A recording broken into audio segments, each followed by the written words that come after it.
Merci beaucoup. Mes chers parents, Guillaume Dubois, je suis venu aujourd'hui avec une délégation de ministres pour porter un message du président Alassane Ouattara. Porter le message de la compassion, de la solidarité du gouvernement après les événements que votre cité a connus, après les nombreuses pertes en vie humaine, après les nombreux blessés, après tous ces dégâts matériels. Le gouvernement peut vous dire qu'il est à vos côtés en pareille circonstance. J'étais venu également vous exprimer nos projets pour la Côte d'Ivoire et votre région en matière de cohésion, en matière de vivre ensemble, en matière de cohabitation entre les communautés. Mais je dois confesser que je vous ai écouté, je vous ai entendu et c'est vous qui m'avez fait apprendre des choses cet après-midi. Vous avez tout dit, vos porte-paroles ont tout dit et bien dit. Tout cela résumé par celui que le maître des cérémonies appelle le maître des maîtres, qui a, avec un don particulier de rendre les choses d'une certaine façon, a dit tout. A dit tout.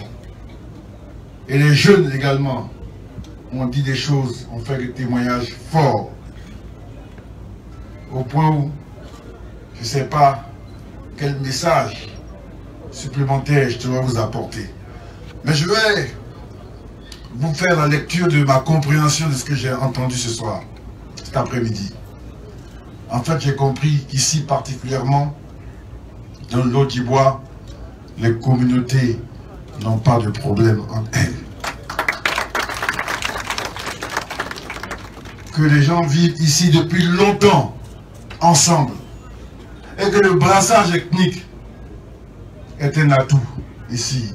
C'est une force. Ce n'est pas une faiblesse. Ce n'est pas un défaut. Ce n'est pas un handicap. Et tous les peuples qui ont su tirer profit de la diversité que leur apportent les autres sont des peuples qui ont avancé. Parce qu'on apprend de quelqu'un, on apprend de sa culture. Plus la sienne, on est un homme amélioré. Et ici, de tout temps, il est connu que les peuples vivent ensemble. Et cet après-midi, quand j'écoutais les jeunes, leurs récits, je me suis dit en fait, notre problème, c'est notre compréhension de la politique. C'est notre compréhension de l'exercice de la politique. Nous adhérons tous à des partis politiques en fonction de notre sensibilité.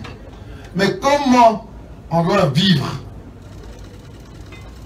ce choix dans le respect de la vie et de la liberté des autres?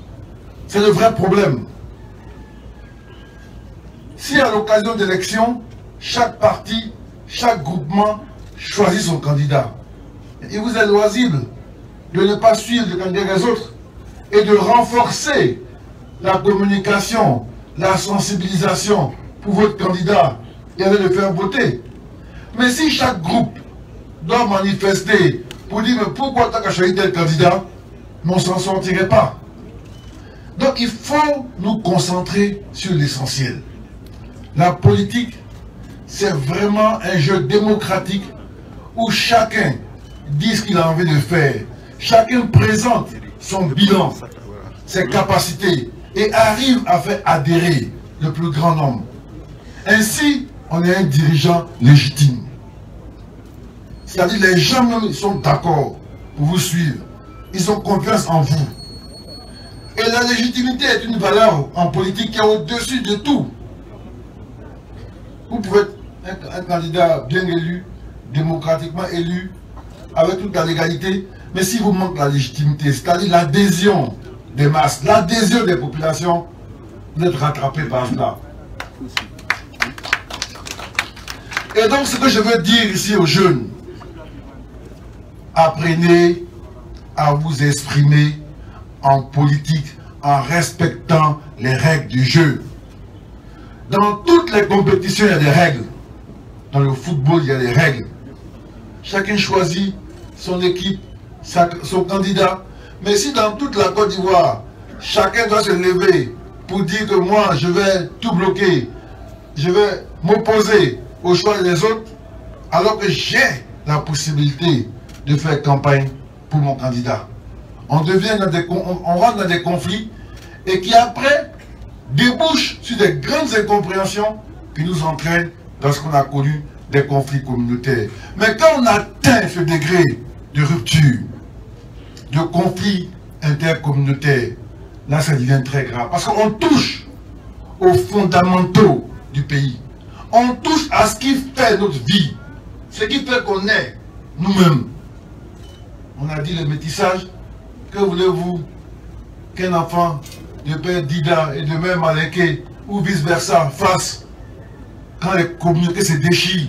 Que voulez-vous que les chefs, que je veux saluer ici, notre doyen Aliko, qu'est-ce que vous voulez qu'ils fassent?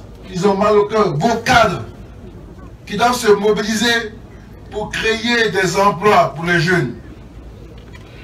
Donc vous les jeunes, vous ne devez jamais perdre de vue que votre manière de faire de la politique doit se faire dans la paix, de façon pacifique.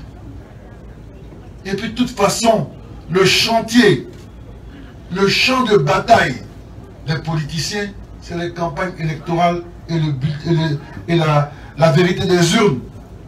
Quand on va aller voter là, si je suis assis, tu fais ce que tu veux. Mais quand je vais aller voter, je serai seul, je vais voter avec ma conscience. Et c'est là que j'exprime ma liberté. Et toutes les démocraties avancées, c'est ça qui les caractérise. Mais si chacun veut à chaque fois aller dire à l'autre, je veux m'opposer à toi de telle façon, on ne s'en sortirait pas. Et même là encore, quand on veut manifester, il y a des règles, il y a des manières. On peut se lever, on peut voir le préfet, la police, on fait une marche pacifique, on va déposer une motion. Mais ça, en Côte d'Ivoire, on l'a vu 1000 fois. Mais quand on se réveille à 5 h du matin et on va directement barrer la route, qu'est-ce qu'on veut exprimer? On va prendre des pulets et on brûle. Les pulets vont détruire le goudron qui sert à tout le monde. Qu'est-ce qu'on exprime? C'est de l'anarchie, c'est du désordre. Et aucun État ne peut prospérer s'il n'y a pas un minimum de discipline et d'ordre. Et vous les jeunes, je l'ai dit ce matin à Gagnois, qu'est-ce qui se passe? Quand il y a ces manifestations, ou bien vous êtes blessé, vous rentrez à la maison, c'est votre famille qui vous soigne. Ou bien vous êtes souvent arrêté. Tous ceux qui vous ont lancé les mots d'ordre ne viennent plus vous voir. Ils vous oublient. C'est votre meilleur ami, votre copine des fois, vos parents qui viennent à côté de vous dans les difficultés. J'ai rencontré beaucoup de jeunes que les politiciens ont abandonnés après leur avoir lancé des mots d'ordre. Et je l'ai dit hier à Benoît, quand nous les hommes politiques, les acteurs politiques, quand on fait nos accords, nos arrangements, quand ça va entre nous, on ne vous appelle pas.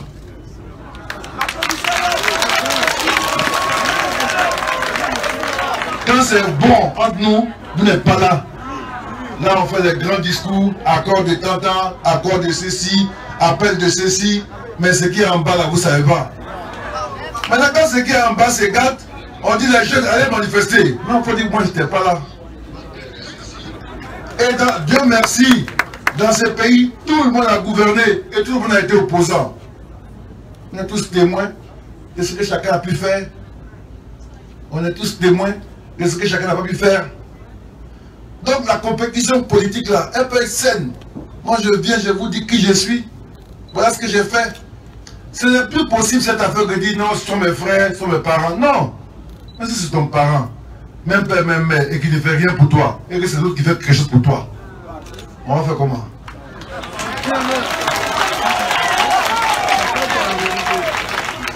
Il ne construit pas les routes, il ne donne pas l'eau, il ne donne pas l'électricité. L'autre affaire, je suis obligé de respecter. On m'a raconté une histoire aujourd'hui de quelqu'un d'un parti politique opposant qui a vu un ouvrage merveilleux, je crois que c'est un pont, et il a fait une vidéo. Il dit en tout cas le pont est joli, je suis content, c'est un pont dans mon village, depuis mon enfance, on rêvait à cela. En tout cas, ceux qui ont fait là, je vous dis merci, mais il ne veut pas dire qui a fait. Mais la politique se nourrit de vérité. On ne peut pas tricher sur la réalité des choses. Donc vous les jeunes, soyez responsables. Dites non à la violence. Parce qu'à la fin, c'est vous qui perdez. Dites non à la violence. Si on vous dit d'aller à un meeting, d'aller discuter, d'aller apprendre des arguments pour convaincre le porte-à-porte de votre candidat, dites oui. Mais à la violence, c'est vous qui perdez tout le temps. Et moi, je suis votre grand frère, je vous le dis. Ce matin, quoi, à Gagnoua me disait, oui, grand frère, ils ont arrêté des gens, il faut les libérer. À Benoît, pareil. Mais à la fin, c'est sur les jeunes que ça reste. Mais quand ça devient bon, on dit gouvernement d'union, gouvernement de ceci, on prend tout le monde des ministres, là, on ne vous appelle pas. Et vous aussi, vous dites rien à ce moment-là. Donc, je vous demande de vous inscrire dans l'expression pacifique. Quand vous avez des choses à dire, il faut le dire dans les mots de paix, avec le bon ton comme on dit. Parce que quand les conflits commencent, personne ne gagne. Et ton cœur monte, ton cœur se gonfle, mais tu ne peux rien. Parce que c'est comme ça, tu ne peux pas faire disparaître l'autre, il ne peut pas te faire disparaître. Donc vous êtes là. Vous allez passer des journées, des semaines, des fois, à vous haïr pour rien. Aujourd'hui, ce qui compte, c'est le développement. Qu'on sorte de la pauvreté. Et c'est l'ambition que porte le président Ouattara avec son gouvernement. Améliorer les conditions de vie dans la santé, l'éducation, l'eau potable. C'est ça qui est essentiel. Je suis venu aujourd'hui, j'ai appris. En tout cas, je vous remercie pour tous ces messages forts et je vous demande de vous les approprier. Vous savez, à chaque fois que vous allez être en face d'hommes politiques, il faut lui demander qu'est-ce qu'il peut faire pour vous et qu'est-ce qu'il a fait pour vous. C'est important. Vous dites, quel est votre projet? Quel est votre projet de société? Quel est votre programme de développement?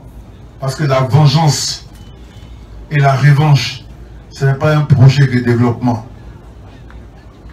Ce n'est pas un projet. Je vais me venger, je vais prendre ma revanche. Ce sont des petits sentiments. C'est des émotions primaires. C'est-à-dire c'est moi seul, je regarde moi seul. À cause de moi seul, tout le pays n'a qu'à mourir. Non. Les pays sont aussi des grands hommes. Si tu veux porter une grande ambition pour un pays, il faut d'abord un grand homme. Et un grand homme, c'est pas grand comme moi seulement, hein, mais c'est grand dans ton cœur, dans ta tête. Aimer les gens, connaître leurs émotions, leurs souffrances. Aimer les gens. Parce qu'en politique là, si tu n'aimes pas les gens, tu ne peux pas leur faire du bien. Si tu aimes les gens et que tu leur fais du bien, ils vont t'aimer. Ils vont te respecter. Et respecter également les populations.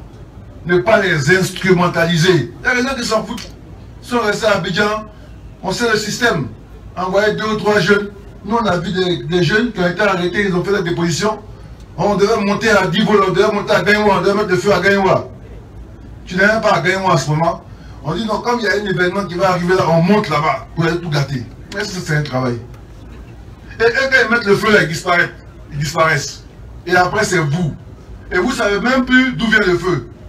Et dans le royaume, comme on dit là, vous chacun tape sur quelqu'un, on ne sait pas. Après, il y a des mensonges amplifiés aujourd'hui par les réseaux sociaux. Ah, ils ont tué 10 mes frères là-bas. C'est faux. Donc nous, on va tuer 10 ici, alors que c'est faux. Mais il y a des gens qui prospèrent, ils sont heureux quand on se bat. Quand sur les radios, on dit que la Côte d'Ivoire, ça ne va pas, là, ils sont contents. Mais quand on dit que la Côte d'Ivoire, ça va, ils disent, oh, c'est pas vrai. Ils ne sont pas contents. Mais c'est qu'ils n'aiment pas leur pays. Aucune ambition politique n'est au-dessus de l'ambition de la grandeur d'un pays, de la collectivité et des populations. Je suis venu vous dire de nous faire confiance. nous allons continuer le travail d'aller plus loin dans notre développement. Vous êtes jeunes. Le président Ouattara m'a nommé moi un jeune. Mais c'est un message qu'il vous envoie. Ça veut dire qu'il vous nomme quelqu'un pour s'occuper de vous. Et vous savez que je sais m'occuper des jeunes. Je sais respecter les jeunes. Je sais considérer les jeunes. Avec le maire, les élus, nous allons faire le point du financement des projets.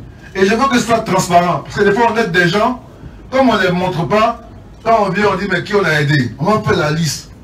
Ceux qui veulent faire des projets, ceux qui veulent qu'on les finance, on va voir la liste. Si on peut prendre 10 dedans, on prend 10, on commence. Si on peut prendre 100, on prend 100.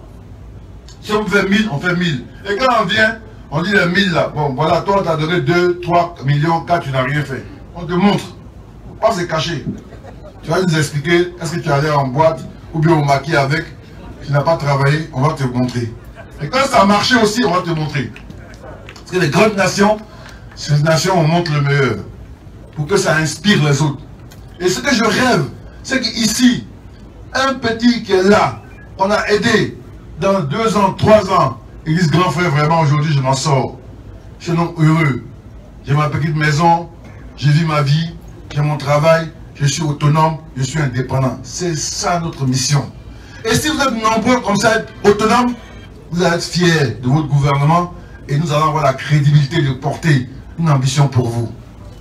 Donc mes chers parents, mes chers frères, je suis venu ici pour vous dire, restez en paix, que personne ne vienne vous déranger, que les politiciens fassent leur politique. Je sais de quoi je parle. Je sais de quoi je parle. Il y a des politiciens là, dès qu'on est ensemble, on sourit. Ils ont besoin de mille et une choses. Mais dès qu'ils sont devant les populations, non, faites ci, faites ça. Mais non, eux, on n'a qu'à venir faire. Parce que nous, là, nous, on a tout fait. Nous-mêmes, on a fait. On n'a pas dit à quelqu'un de faire. Nous-mêmes, on a tout fait. Donc, si aujourd'hui on parle de paix, là, c'est parce qu'on a fait tout ce cheminement. Nous-mêmes, là, on a fait. Bien même. Voilà. Et on sait ce que c'est. On sait ce que c'est. Et aujourd'hui, on veut changer de cap. Et le pays a un grand tournant. On a eu des points de croissance moyens de 8 à 9% pendant près de 10 ans. La Côte d'Ivoire doit passer le cap de cette année électorale 2020. Mais après ça, la consolidation, c'est-à-dire ce qu'on va ajouter, va être tellement important parce que la confiance sera solide que d'ici 2025, personne ne reconnaîtra aucun village. Hier, ce matin, j'étais à Gagnoua. Sur 206 localités, il y a 200 qui ont été électrifiées. C'est pas rien. Mais depuis l'indépendance, les gens, c'est aujourd'hui seulement, ils ont courant. Pour que les enfants travaillent avec la lumière. Il y a des gens aujourd'hui, après tant d'années d'indépendance, maintenant ils ont l'eau. Demain, je vais avoir une cérémonie à Bédiécro pour donner de l'eau. C'est aujourd'hui qu'ils vont avoir de l'eau. Source de vie. Voilà la politique concrète que nous on vous propose avec notre gouvernement. Pas de violence. L'amour de son prochain. Qui sait, vous savez, un ami, hein, avec des paroles, on peut arriver à en faire un ennemi. Pour rien. C'est pour ça qu'il ne faut pas commencer. C'est quand vous commencez, pour arrêter, c'est compliqué. Et même quand vous arrêtez, il y a des blessures qui mettent trop de temps à se cicatriser. Il y a une douleur là, ça ne va pas partir. Ne commençons pas. Avant, on n'avait pas de problème. Donc je vous fais confiance, monsieur le maire, monsieur le président, monsieur le cadre. Je vous fais confiance. Honorez Divo, comme a dit les jeunes, plus jamais ça. Retrouvez-vous ici. Ayez des projets de développement que le gouvernement va accompagner. Ayez des moments de réjouissance. Jouer au foot, des compétitions sportives, olympiques. Oui, pour vous dépenser. Ici, c'est aussi un temple de la culture. Aidons les jeunes qui ont du talent à aller de l'avant. Voilà ce qu'on attend de nous. Pas de bagarre. La bagarre, là, ça n'apporte rien. Et ça finit toujours la nuit. Vous pouvez faire tout ce que vous voulez, la nuit va arriver et le lendemain va arriver. Entre là, il y a d'autres qui sont blessés. D'autres sont arrêtés. Et d'autres qui ne sont plus vivants. Nous ne commençons pas. Donc je compte sur vous. C'était le message que je voulais vous porter ici. Et je vous remercie de m'avoir inspiré parce que ici aussi, j'ai compris. J'ai vu dans vos regards, il n'y a rien. Il n'y a rien de vous. Il n'y a que du bonheur. Il n'y a que de l'amitié. Parce que ce n'est pas d'aujourd'hui. Les peuples sont mêlés, sont interpénétrés par leur culture, par leurs origines. Chacun n'a qu'à vaquer à ses occupations tranquillement. Que Dieu vous protège. Que Dieu protège votre terre du Lord d'Ivoire. Que Dieu protège et donne la paix à la Côte d'Ivoire. Je vous remercie.